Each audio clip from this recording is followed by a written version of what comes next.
A proibição da planta não nasceu de um consenso científico e também não veio de um perigo real à saúde pública. A proibição, na verdade, foi construída sobre preconceito, sobre interesses econômicos e disputas de poder, que moldaram a forma como a sociedade enxerga a planta até hoje. Nesse vídeo, nós vamos passar por alguns capítulos da história que ajudam a entender a proibição da erva, desde os primeiros decretos no Brasil escravocrata até a chamada Guerra às que espalhou um modelo de repressão para o mundo inteiro. E principalmente, para quem diz que a planta não tem nada a ver com política, vamos entender como a política proibicionista foi usada e é usada até hoje como ferramenta de controle social. E como a planta continua resistindo e voltando ao debate global até hoje. Salve, salve galera, sou Luiz, Natural Mystic Ganja, você tá na Natural TV, onde a gente deschava tudo que você precisa saber sobre a nossa planta. E ó, só um aviso, tá? Durante o vídeo, a gente sempre vai chamar de planta, no máximo erva aí, pra não ficar repetindo várias vezes aquela palavrinha que a rede social aqui não gosta e derruba os nossos vídeos. Então se inscreve no canal, deixa aquele like que legaliza e espalhe aqui esse conhecimento para a gente elevar o debate sobre o autocultivo no Brasil. Tem cupom de desconto dos nossos parceiros aqui no canal, aperta o teu aí e vamos junto! Esse vídeo tem o oferecimento de Ganza App, Suruma Jardinagem, Flora Urbana, Flower Mind. A marginalização.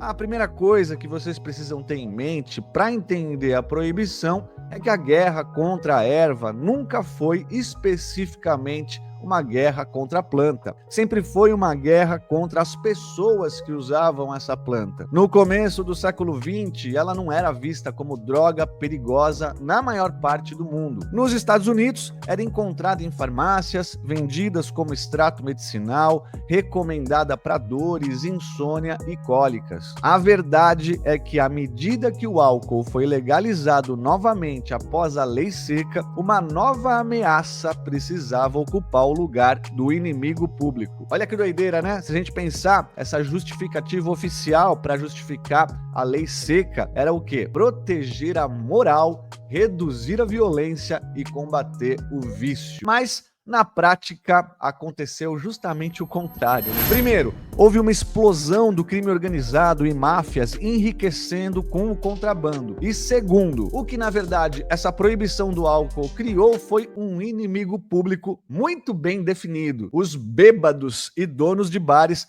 passaram a ser vistos aí como uma ameaça social. Gangues e mafiosos se tornaram o alvo perfeito para justificar mais polícia, mais repressão e mais controle estatal. Então o álcool não era só uma bebida proibida, era o símbolo do mal. A lei seca caiu em 1933, o álcool voltou à legalidade e não só porque a proibição fracassou, com mais crime, mais violência e perda de impostos, mas também porque o álcool já tinha o seu papel cultural garantido. Era consumido pelas elites, o vinho, por exemplo, já tinha lugar garantido na tradição do catolicismo e mesmo durante a lei seca deixavam beber vinho lá nas igrejas. A planta, por outro lado, não tinha esses aliados aí poderosos. Ela estava, como está até hoje, associada a comunidades marginalizadas. Na época, os mexicanos que imigraram para os Estados Unidos, trabalhadores negros, e não por acaso foi justamente nesse cenário que a erva se tornou o alvo. Até o nome, né? Marihuana.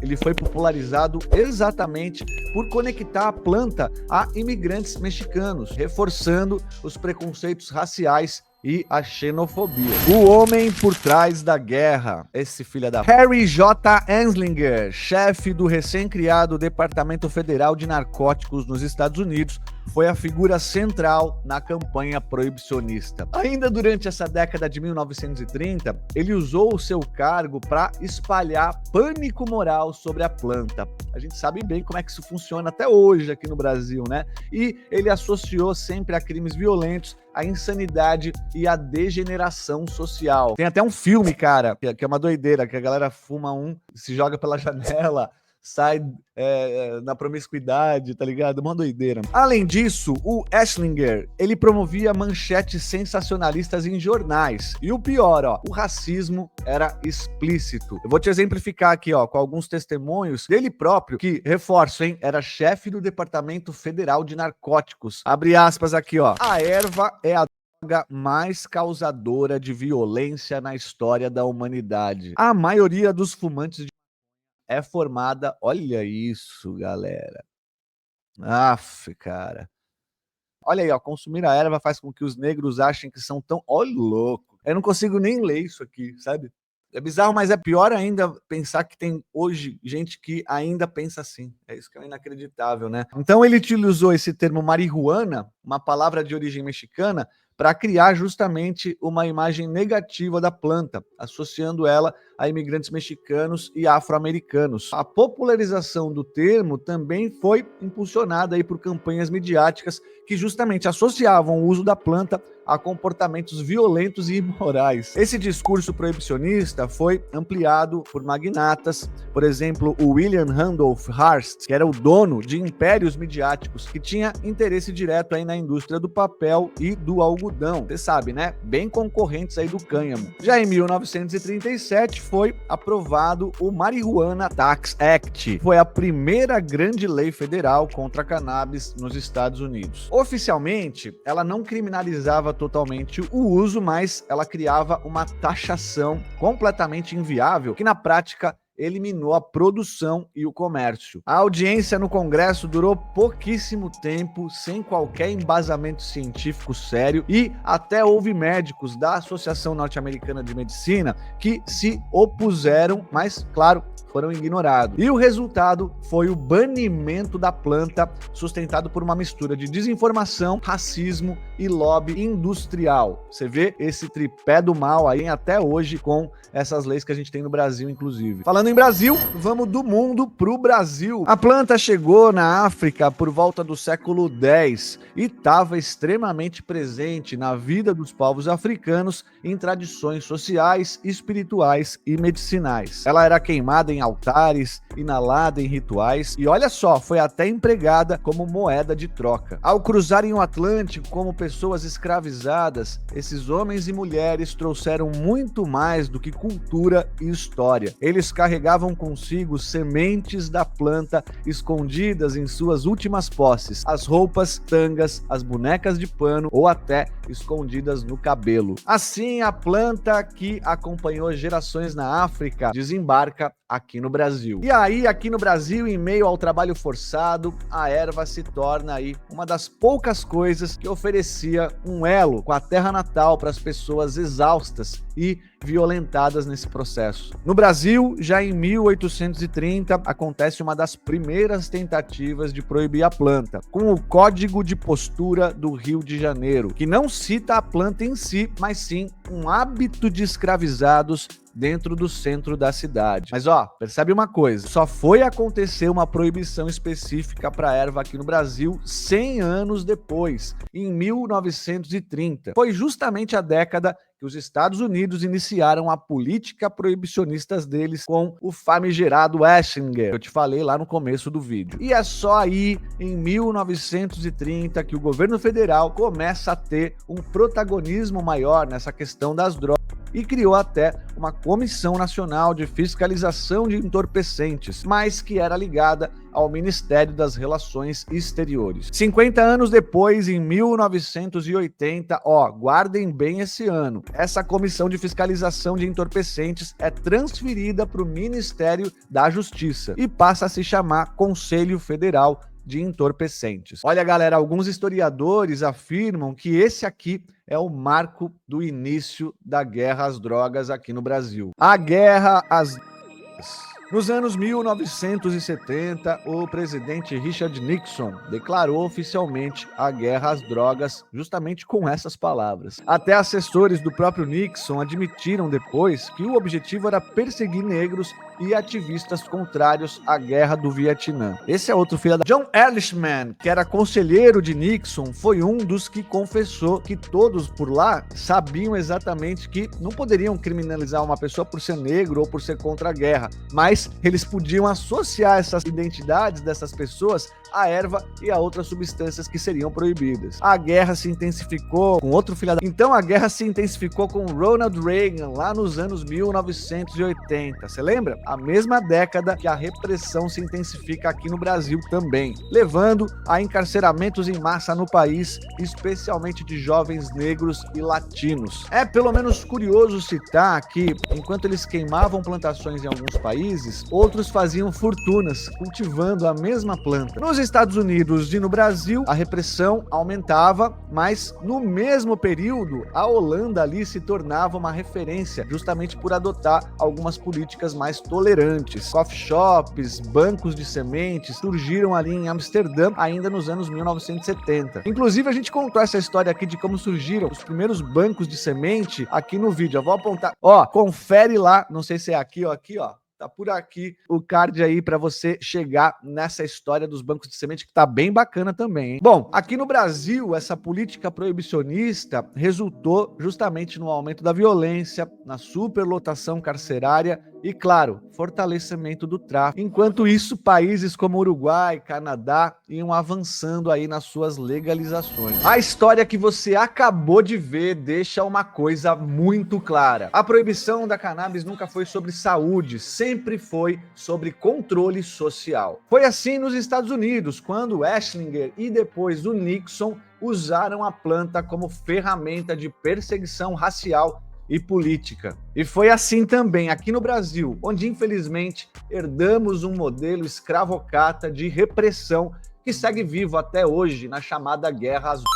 Ainda hoje, quando você depende do mercado ilegal para ter a tua erva, você continua preso nesse mesmo sistema perverso. É risco de ser enganado, de consumir algo adulterado, de pagar caro sem saber a origem do produto e, principalmente, de abrir mão da sua própria liberdade. Mas existe outro caminho e olha, esse caminho aqui é o cultivo. E nele você vai ter o controle de qualidade, custo e principalmente a segurança. Não vai depender de terceiros, não vai pagar fortunas e principalmente conquistar a sua autonomia. Isso não tem preço. E é assim que centenas de cultivadores já estão colhendo aí suas flores, extraindo seus óleos, suas resinas, né? E economizando uma boa grana todo ano, todo ciclo, sem financiar a violência desse mercado ilegal. Eu vou ser bem sincero contigo, cultivar realmente exige conhecimento, dedicação e técnica. Se você errar na nutrição, por exemplo, vai perder meses de cuidado. Não controlar pragas, você vai ter plantas contaminadas, mas tudo isso pode ser aprendido. Exatamente, galera. E no final, vira só uma questão de escolha. Você pode continuar refém desse mercado ilegal ou você pode assumir de vez o controle e aprender a cultivar sua própria medicina. E foi justamente por isso que a gente criou o conteúdo do Cultivando Meu Remédio, que não é só um curso, é um passaporte para essa autonomia que eu tô falando para você. Aqui você vai ter acesso vitalício, mas ó, por tempo limitado, o acesso vitalício vai acabar. Tem certificado válido para os processos de HC e também um módulo exclusivo de hidroponia. Só esse módulo vai contar com 26 aulas. Galera, o link tá aqui na descrição, porque eu vou te dizer, a liberdade não se pede, se conquista. A proibição hoje...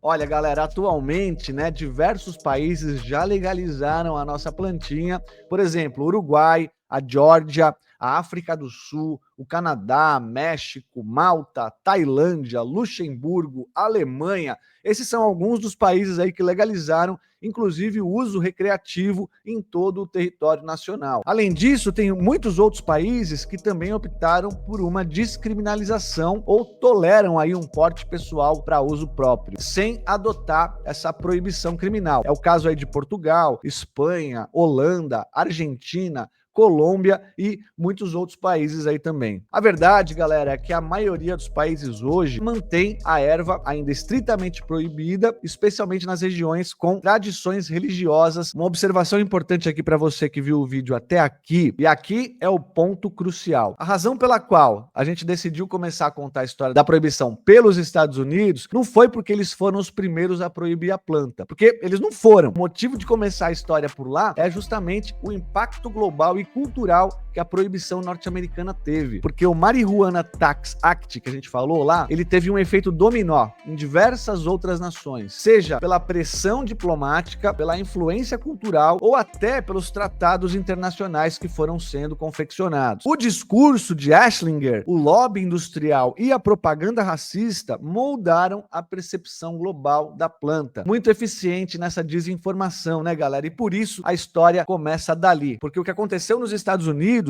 não foi só uma proibição de uma planta, foram campanhas massivas midiáticas, propagandas morais e uma legislação clara que criminalizava o uso e comércio de forma organizada. Algo que não existia na mesma escala em outros países até então. Olha, muitos dos primeiros países a proibir, Jamaica, por exemplo, a Itália, o Sudão, fizeram isso no contexto colonial, militar ou local, sem a mesma visibilidade internacional. A proibição geralmente era parcial, era muito desorganizada também e, não necessariamente acompanhada da propaganda massiva ou dos lobbies industriais. Resumindo, a criminalização tem raízes muito mais antigas, mas esse modelo de proibição como política de controle social e cultural nasce lá nos Estados Unidos. Eles consolidaram no país esse modelo de repressão policial, de racialização do usuário e de criminalização em massa. E esse modelo foi exportado para o mundo, inclusive América Latina e Brasil. E é por isso os Estados Unidos aparecem como ponto de partida para esse modelo proibicionista que a gente conhece, infelizmente, até hoje. Você que assistiu o vídeo até aqui e não está inscrito, já se inscreve, deixa aquele like. A planta no Brasil é um tema sensível, então as redes sociais têm que entender que você gostou desse vídeo. Para chegar em você, você tem que interagir com a gente aqui. Então comenta aí, qualquer coisa para a gente trocar uma ideia aí pelos chats, pelos comentários. E assim a gente vai finalizando esse vídeo. Espero que ele tenha sido válido para a gente voltar um pouco no tempo e entender porque as coisas são como são hoje e como que a gente pode fazer para tentar mudar de forma mais certeira possível. Organização dos jardineiros e jardineiras para a gente libertar a planta e poder cultivar em paz. Eu te espero nas próximas resenhas da história aqui na Natural TV. Boas ideias, bom cultivo!